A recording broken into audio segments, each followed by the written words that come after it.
మనం గమనించాలి దేవునికి బిడ్డలారా. నిర్గమకాండం 20వ అధ్యాయము 3-4 చూసినప్పుడు మన యొక్క యెహోవా దేవుడు చక్కగా వాక్యం ద్వారా చెప్పిన విషయం ఏమిటంటే, నేను తప్ప వేరొక దేవుడు నీకు ఉండకూడదు.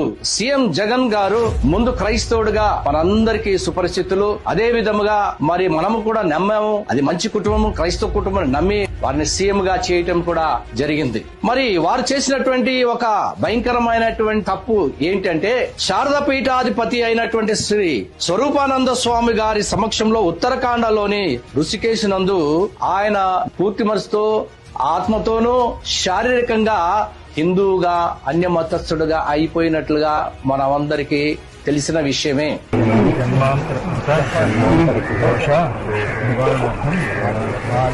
ఇది ప్రతి టీవీలలో కూడా రావటం జరిగింది, పేపర్లో ప్రచురించడం జరిగింది. మరి మనం కూడా చదివాము.